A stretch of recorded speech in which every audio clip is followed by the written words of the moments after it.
If you're listening to this, there's a good chance you're standing at a quiet crossroads. Maybe no one else sees it. There's no signpost, no fanfare. Just you and a choice that looks small on the surface and yet touches everything. The truth is, life doesn't change in sweeping gestures very often. It changes in decisions made today, repeated tomorrow, and reinforced the day after that until a new character quietly emerges from your habits. That's where Stoicism meets you, not as a distant, dusty philosophy, but as a practical teacher, whispering, "Decide well, and your life will follow." Why talk about decisions? Because decisions are the hinges on which our days swing. Transformation is about motivation, luck, or talent. Stoicism wagers on something humbler and far more reliable: clarity, courage, and practice. Over time, a few well-chosen decisions held to like a compass can reorient your work, your relationships, your inner weather. And the beautiful part, these are decisions available to you regardless of status, wealth, or circumstance. They're the kind of decisions Marcus Aurelius wrote about to himself, the kind Epictetus gave to students who came to him with more problems than power. In this audiobook, I'll invite you to make 7 key decisions, not 7 hacks or 7 tips, but 7 vows you can return to until they feel like the way you naturally move through the world. We'll keep our language simple and our tone conversational. I'll ask questions, I'll tell small stories, and I'll offer a few practices you can try before this day is over. Think of this not as a lecture, but as a friendly walk. We'll pause often. We'll notice what lands and what doesn't. And when we reach the end, I hope you'll feel a little stronger, a little steadier, and a little freer. So take a breath, settle your shoulders, notice the air at the tip of your nose as you inhale, and the warm stream as you exhale. Let's begin where all Stoic change begins, with a controlled decision. Decision 1. Decide what is up to you every day. Events knock on your door without asking permission. The email that lands with bad news. The train decides to stall between stations. The friend who forgets to call back. The mind's first instinct is to wrestle with the universe, to lean hard on what won't move. Stoicism offers a cleaner move. Draw a bright line. On one side is what's up to you, your judgments, your intentions, your actions, your attitude. On the other side is everything else: weather, traffic, other people's opinions, the stock market, the past. That bright line is the Stoic's first tool, not to excuse passivity, but to direct energy where it can shape outcomes. Have you noticed how much suffering comes from trying to edit what doesn't belong to you? Imagine you're stuck in traffic on a humid afternoon. The mind mutters, "Why today? Why this line? Why are people so slow?" You can't animate the cars ahead, but you can decide what this moment will mean. You can uncurl your grip on the horn. You can choose to listen to the person in the passenger seat. You can decide to prepare for a conversation you've been postponing and use the next 5 minutes to rehearse a kinder opening. The cars remain where they are. Your character moves forward. This decision has a practice hidden inside it. The moment you feel agitation rise, ask a single question: is this up to me? If the answer is no, let your body answer first. Release the jaw, drop the shoulders, breathe down into the belly and lengthen the exhale. Then turn your attention to the small field you do control. Maybe it's the tone of your reply. Maybe it's the quality of your attention to the task in front of you. Maybe it's the kindness you extend to a stranger who can do nothing for you. What if the greatest power you have is the power to meet reality without bitterness and to act well within it? This is not a resignation. It is the strongest kind of realism. You become effective precisely because you stop scattering your force. You become calm not because the world softens, but because you stand where your choices live. The day becomes simpler, not easy, but clear. And clarity is power. There is a second, quieter level to this decision that often goes unnoticed: deciding what stories you will not tell yourself when things go wrong. The mind rushes to a courtroom and appoints you as both prosecutor and defendant. It invents motives for other people, assigns blame, and predicts doom. None of that is up to you. What is up to you is the next sentence you speak to yourself. Will it be a sentence that narrows your options? "This always happens to me," or one that expands them? "This is happening, and I can choose a clean response"? One sentence can turn a hallway of panic into a doorway of possibility. Let me offer a practical scene. A young nurse in the emergency room is told midway through her shift that staffing is short, and the waiting room is full. She can't conjure more hands, and she can't change the pace of arrivals. She draws the bright line in real time. On one side, she places the queue length, the broken monitor, and the impatient man in the green jacket. On the other side, she places tone, presence, and sequence, one patient at a time, one calm greeting at a time, one clear note at a time. She chooses to make eye contact for a full second. With each patient she triages, she chooses one breath. Before every doorway, she chooses to document cleanly so the next nurse inherits order rather than chaos. The room isn't quiet, but she becomes quiet inside it. If you crave something to practice today, try a control audit. Take a page and split it down the middle. On the left, list everything bothering you about one situation. On the right, rewrite only the parts that belong to you. Then cross out the left column with one bold line. Close your eyes for 5 breaths and say, gently but firmly, return the rest. When you open them, pick one item from the right column and focus on it for 2 minutes. Not 2 hours to minutes. Momentum doesn't need a parade, it needs a nudge. There's another subtlety here. Deciding what's up to you does not mean abandoning influence. You may not control whether your colleague listens, but you can design the timing and framing that make listening easier. You can choose clarity over cleverness. You can choose to ask questions that draw out shared goals instead of accusatory questions that corner. Influence lives inside what's up to you, but it blooms only when you stop trying to manipulate what isn't. And when you inevitably forget and wrestle with the immovable, forgive yourself quickly. That too is up to you. Smile at the part of you that believed, for a moment, that honking could move cars or that scowling could bend time. Then come back to the small, luminous circle of your agency. It is plenty. It is where dignity takes root. Decision 2. Decide your highest standardness. You've drawn that bright line around what's up to you. The next question arrives. What standard will you use when you act? The Stoics are direct about this. They say the only true good is virtue excellence, of character lived in the ordinary scenes of life, courage when fear is loud, justice when you're tempted to serve only yourself, self-control when appetite insists on now, wisdom when a situation is knotted and unclear. These aren't abstract ideals, they're the North Star that lets you move in a straight line through fog. Consider how many of our decisions are driven by convenience, speed, or the desire to be liked. Those are slippery standards because they can point anywhere depending on who's watching. Virtue is simpler and sterner. It asks, what would a brave, fair, disciplined, and thoughtful person do right here? Then it invites you to do that no matter who is watching. Imagine a message appears from a colleague who made a mistake that cost your team time. The easy move is sarcasm dressed as humor. It lets you vent, and it gets a cheap laugh.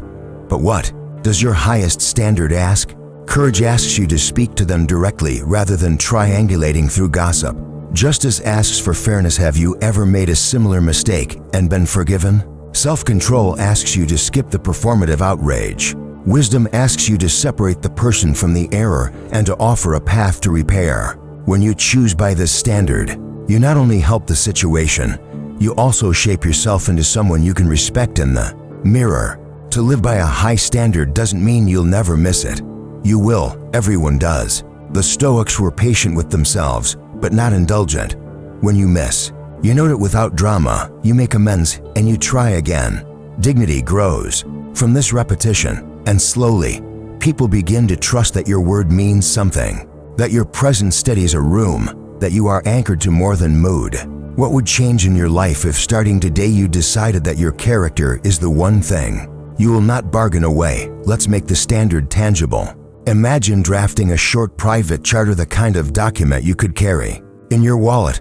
At the top, you write for words, courage, justice, self-control, wisdom. Beneath each, you add a sentence that translates the virtue into action you can spot. Courage, I do the right hard thing at the right time, even when silence would protect me.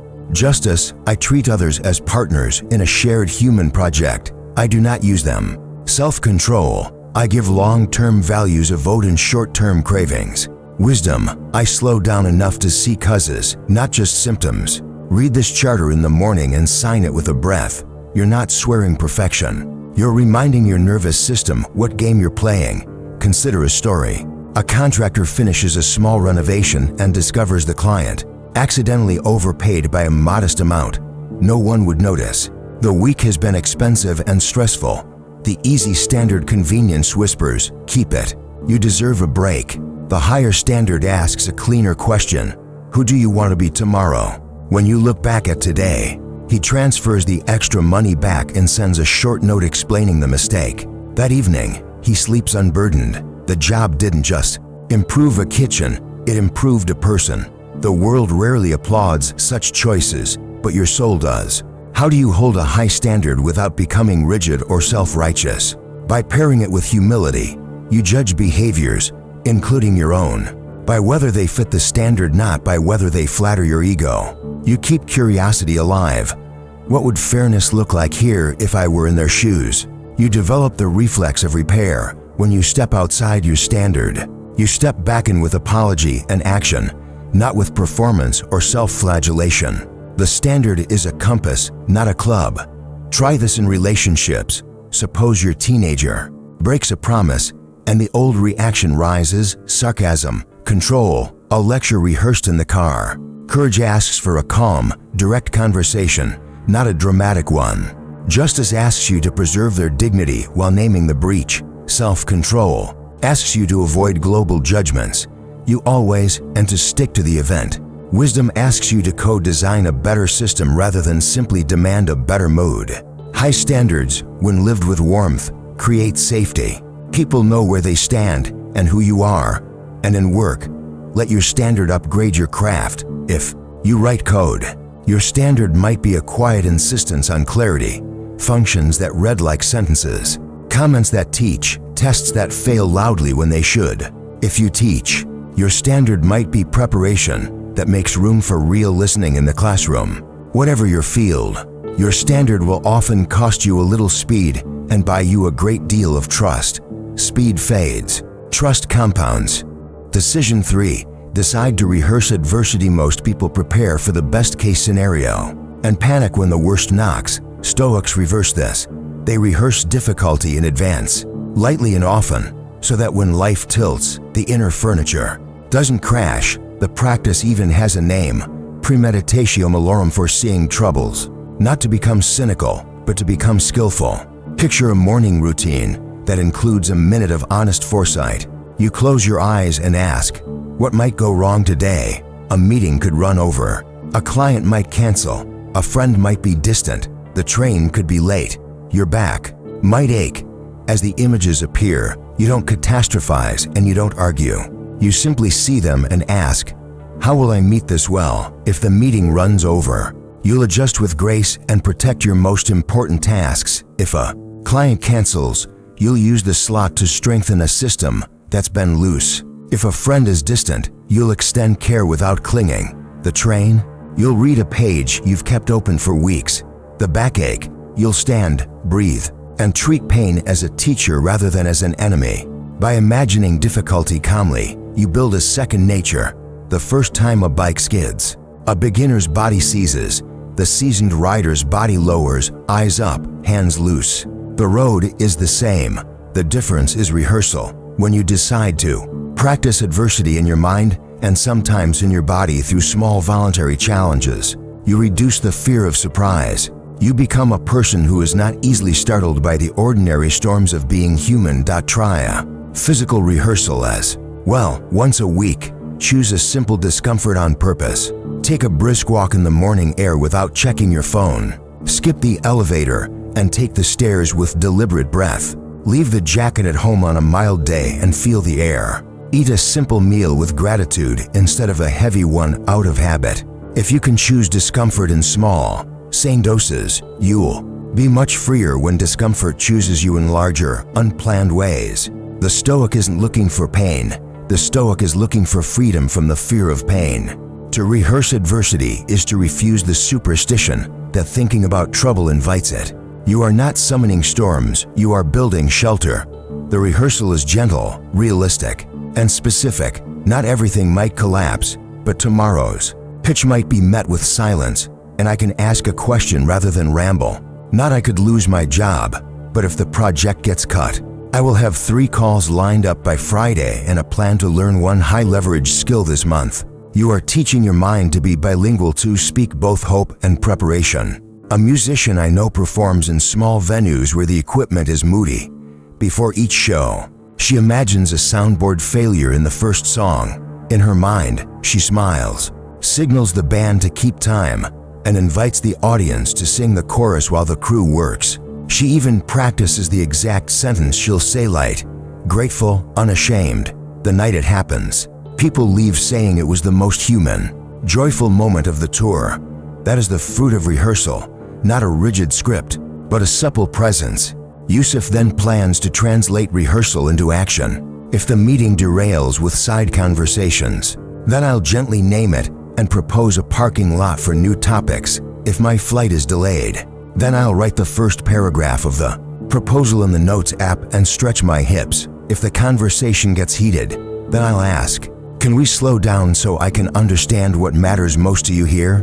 Notice that none of these plans control outcomes, they control stance. That's the point. You can also practice micro exposures to the very things you avoid. If you fear rejection, send one small request a day that might be declined: a coffee chat, a feedback note, a tiny pitch. If you avoid silence, sit without inputs for 2 minutes after lunch and watch the itch rise and fall. If you dread being misunderstood, deliberately offer a short clarification in a meeting and allow the awkwardness to pass. Without over-explaining, courage, like any muscle, grows under manageable load. And remember, rehearsal includes recovery. After a hard day, don't simply power down, cool down, walk slowly. Let the nervous system feel the boundary between the difficulty and the sanctuary of home. Run a short mental post-mortem. What surprised me? What did I do well under pressure? Where did I let urgency choose for me? What one tweak will I test tomorrow? Rehearsal and review are twin rails. Together, they carry you far. Decision 4. Decide to master your assent. Between the world and your peace stands a single move. Whether or not you assent to an impression is what lands first in the mind: the sharp thought, the hot feeling, the story about. What this means: Stoicism teaches that impressions arrive uninvited, but assent is yours. You can decide to say, yes, I believe you, or no, I need to test you, or simply wait. That tiny pause is the birthplace of better days. Think about the last time a message popped up with a tone you didn't like. The first impression whispered, they're disrespecting you. Without a pause, you reply with heat, and the afternoon spirals. With the discipline of assent, you press a small internal clutch. You name the impression in simple language. Here's a thought, they disrespecting me. Here's a feeling, anger rising in my chest. And then you test it. Could there be another explanation? Are you adding a story to a fact? What response would align with your highest standard rather than your rawest mood? When you choose the pause, you choose a wiser future self. A practice helps. Call it the 3-breath rule. Breath 1 is awareness, you notice the spark. Breath 2 is assessment, you name the thought or feeling without judgment. Breath 3 is alignment, you ask, what would courage, justice, self-control, or wisdom do now? Then you act. The whole ritual can fit inside 10 seconds. It's small enough to carry into a checkout line or a boardroom or a kitchen argument, and it's powerful enough to keep countless minor dramas from turning into major regrets. Mastering assent isn't about pretending feelings don't matter. Feelings are signals. They inform you about values, boundaries, and needs. The Stoic skill is to feel fully without being led blindly. You let the emotion pass through without giving it the keys to your voice or your hands. Over time, people will notice that your presence de-escalates things. They'll trust you with harder truths. And perhaps most importantly, you'll trust yourself not to become a stranger when you're under pressure. Epictetus said that people are disturbed not by things, but by the views they take of things. The gap between a thing and your view of it is where assent lives. Picture impressions as pop-up notifications in the mind. They blink, threat, insult, boredom. You don't have to click immediately. You can preview, archive, or investigate. This small freedom changes the shape of days. A friend once received a text that read, "We need to talk."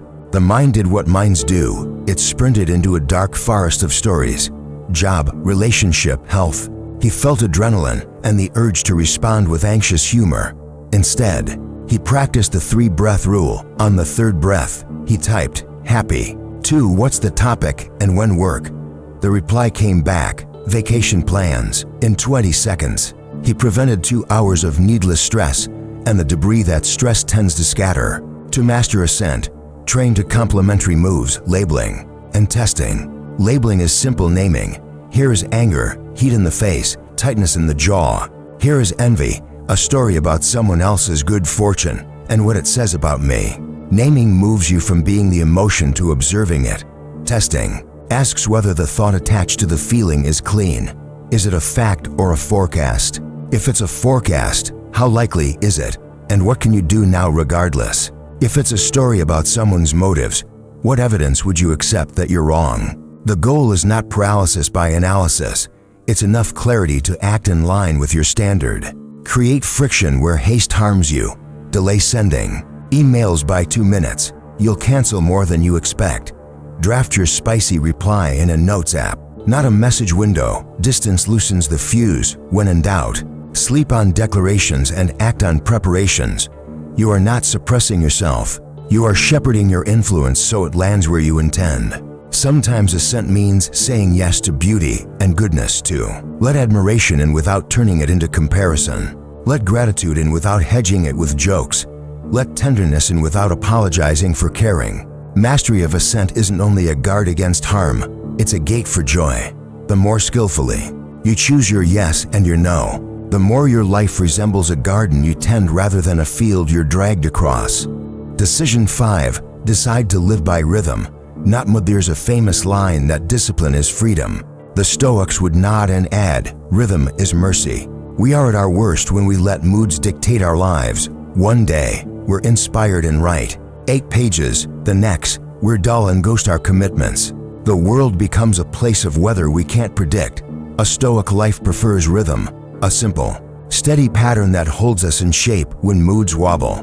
Morning pages, a midday reset, an evening review. Small rituals that don't require fanfare and don't care whether you feel like doing them. They're there to catch you when you fall and to quietly lift your average day. Consider a morning. Before reaching for the world's noise, you sit up and ask, who do I want to be in the scenes I know are coming? Not what you want to achieve, but who you want to be.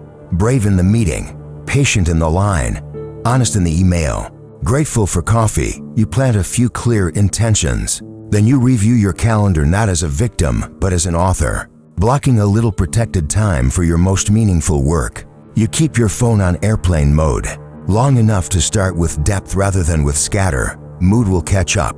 To movement, midday arrives like it always does, full of frayed edges. You decide to punctuate it with a reset. 2 minutes away from screens, shoulders back, eyes softening. You count 10 breaths, slow and warm, and you ask, am I still moving? By my morning intentions, what needs to be adjusted? Sometimes the adjustment is tiny. One sentence you need to write, one call you need to make, one apology you owe yourself for procrastinating and are now fixing. Those tiny resets keep the day from drifting off course. Evening brings the most underrated Stoic practice, the daily review. You sit somewhere quiet. You look back without harshness and flattery. Where did I act well? Where did I betray my standard?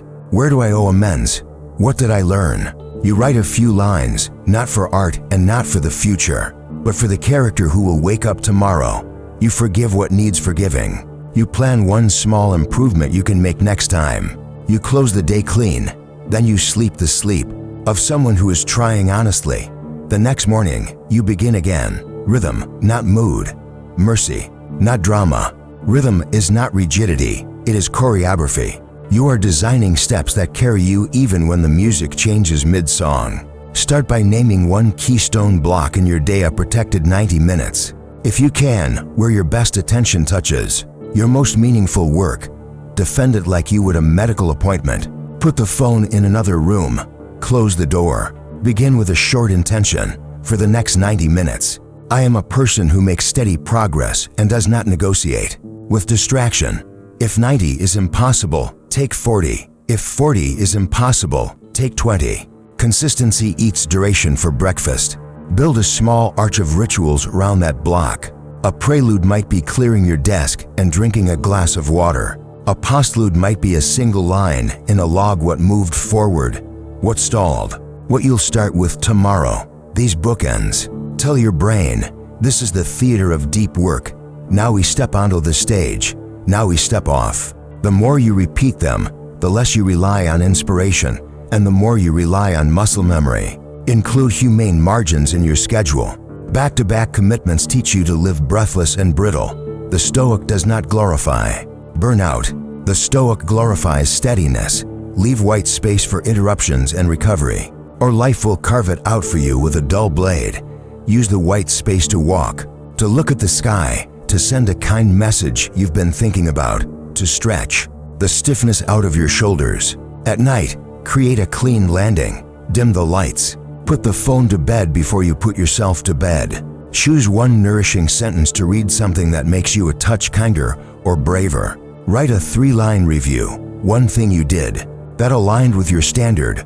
One thing you'll improve. One thing you're grateful for. Gratitude is not decoration. It is a neurological steering wheel. It turns the mind towards sufficiency, which quiets the hunger that drives so many poor decisions. What about the bad days when the rhythm snaps and you're left with frustration? Have a bare minimum version of your rituals ready. When you can't do the long walk, do the short stretch. When you can't write a page, write a sentence. When you can't meditate for 10 minutes, breathe for 60 seconds and gently count. The point is to touch the habit so it stays alive. Tomorrow, the rhythm will be there to meet you. Decision 6. Decide to choose simplicity and voluntary discomfort. Modern life is a loud room, full of invitations to indulge. The Stoic answer isn't to scold enjoyment. It's to choose simplicity often enough that pleasure never becomes your boss. Voluntary discomfort is a way to practice freedom on ordinary days, not because pain is noble, but because dependency is heavy. When you can enjoy something without needing it, you own it. When you need it to feel okay, it owns you. What might this look like for you? It could be as ordinary as drinking water instead of another sweet thing, and noticing that your energy steadies.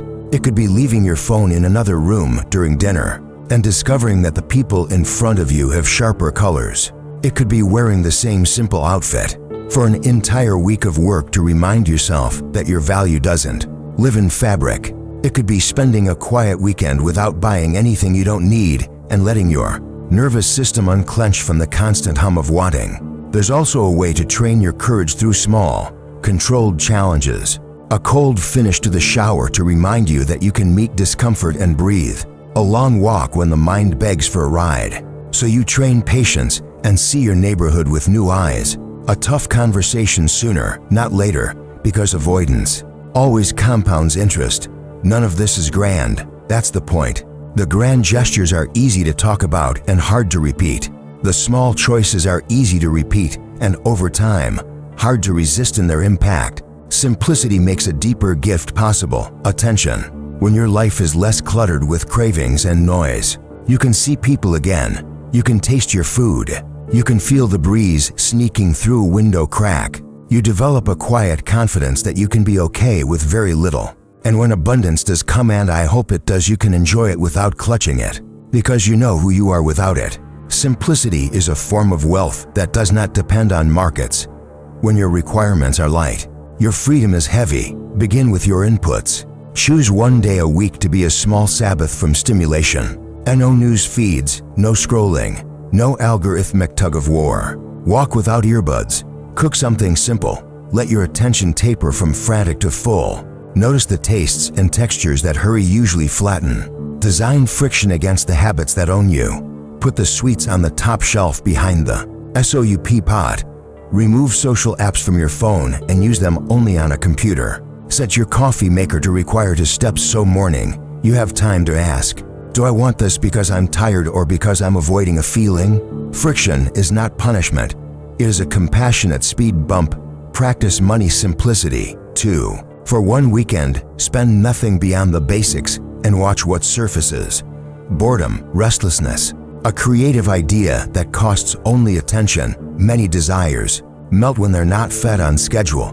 Others reveal themselves as genuine values generosity, learning, beauty, and those you can fund on purpose rather than on impulse. Voluntary discomfort is the art of choosing your hard so that unchosen. Hard events find you ready. End your shower on cold for 20 deep breaths. The goal is not suffering, it is consent. You are teaching your body, we can feel this and remain friendly. Take the stairs when it's reasonable. Park farther and walk with long, relaxed strides. Speak the truth kindly when your whole chest asks you to avoid it. You'll notice a quiet pride growing earned, not advertised. In relationships, simplicity looks like directness and presence. Say what you mean with warmth. Ask for what you need without hedging or martyrdom. Put the phone down when a loved one is speaking, not because it's a rule, but because it's a joy to give them your whole face. The modern world multiplies options. Stoic simplicity multiplies meaning. Decision 7. Decide to serve something larger. Humans shrink when they orbit only themselves. We become needy, paranoid, heavy with self-story. The Stoics offer a practical antidote. Live as a citizen of a larger whole. They called it the cosmopolis, the great city of humankind. You are a part of a vast system: family, neighborhood, workplace, country, planet. When you remember that, you stop measuring every moment by how it flatters you personally. Instead, you ask, what serves the whole? Then you act there. The remarkable discovery is that personal meaning grows when you stop making personal meaning the point. Think of the last time you helped someone without a scoreboard in mind. Maybe you mentored a younger colleague just because you saw yourself in them. Maybe you carried an extra bag up the stairs for a stranger. Maybe you stood up for someone in a room where silence would have kept you comfortable. In those moments, the self got wider.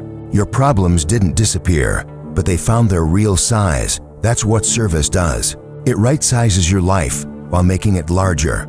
Serving something larger can be creative. You might decide that your craft, your code, your teaching, your designs, your care is a form of neighbor love. You raise your standard not because it raises your status, but because it raises the quality of life for someone you may never meet. You become reliable in small civic ways too. You put the cart back. You leave the room a little better than you found it. You vote. You learn the names of the people who share your street. You notice who is missing from the table, and you make room. None of this requires a title. It requires a decision to be a good ancestor before you are a clever contemporary. There's a practice that reinforces this decision. When you wake, imagine placing your day in the service of a value higher than your comfort: truth, fairness, care, stewardship. Then, as choices arise, you check your direction against that value. Not perfectly, no one is perfect, but sincerely. At night, thank the chain of strangers who made your day possible, the people who planted and picked and transported your food, the people who kept the lights running, the people who repaired the streets you crossed. Gratitude awakens responsibility. Responsibility awakens meaning. Service isn't a grand gesture performed under spotlights. It is a posture you assume in ordinary rooms. Begin by widening your field of concern in practical ways. Learn the names of the people who make your days possible: the custodian who keeps the floors honest, the courier who shepherds packages, the barista who remembers your mug. Names anchor empathy. People stop being scenery and become neighbors. Tie your craft to contribution. A developer writes a function that no end user will ever see and still whispers, "This is an act of care." A nurse places a blanket on an old man's knees and tucks it just so, not because anyone is grading her, but because gentleness is an argument for a better world. A manager shields her team from avoidable chaos even when her metrics would be safer if she didn't. These are not small acts, they are civilization maintenance. Consider the circles of care exercise. Draw 3 concentric circles. In the innermost, write the people to whom you owe daily fidelity: family, close friends, colleagues. In the next step, write the communities you touch: neighborhood, profession, local causes. In the outer, write the wider world: the planet, future generations, strangers you will never meet. Each week, Choose one act in each circle that lifts someone other than you, a note, a favor, a donation, a vote, a piece of work done so well that it becomes a kindness. There is a special peace in anonymous good. Do one thing a week that no one can trace back to you. Pay for someone's meal and walk away. Leave a glowing review for a small business that warmed your morning. Send a thank you letter to a teacher from years ago without a return address. You will feel your life grow roomy in a way applause can't produce. When discouragement visits, and it will remember that you are not responsible for the whole field, only for your row. Tend it faithfully. Pull the weeds you can reach. Plant what you can in your season. Trust that other hands in other rows are at work too. This is how ordinary people living Stoic lives move history's needle an inch at a time without becoming bitter or burned out. If there is a single message I hope follows you after this audiobook ends, it is this: you are one good decision away from a different arc, not a different life all at once, but a different direction. Decide what is up to you and stand there. Decide your highest standard and reach for it even when no one is watching. Decide to rehearse adversity so surprise doesn't own you. Decide to master your assent so your first thought doesn't get to be your last word. Decide to live by rhythm so moods don't steer the ship. Decide to choose simplicity so you are free inside abundance or inside very little. Decide to serve something larger so your life grows wider than self-concern. Will you falter? Of course, everyone does. The Stoic path isn't a straight line, it's a spiral. You return to the same lessons at a deeper level, with a kinder voice and a clearer eye. You won't be graded on perfection. You will be shaped by persistence. Every time you return to these decisions, you're carving a groove in your character. Over months and years, the groove becomes a river, and the river becomes a way through any landscape. So take one of these decisions and practice it today in a way so small that you cannot fail. Send the honest note you've been postponing. Step outside without your phone for 10 quiet breaths under the open sky. Ask a loved one what they need and listen all the way to the end. Rename one heavy thing with a simpler, truer word. Tonight, write 3 lines to the person you're becoming and promise to meet them again tomorrow morning. The world may not notice the moment you decide, but your life will, and in time, your presence will become a kind of shelter for the people around you. They'll sense what you carry, not the brittle pride of never stumbling, but the steady courage of always rising. That is the revolution. Stoicism offers quiet, practical, and contagious. It begins now in this breath, with this choice, and you are ready.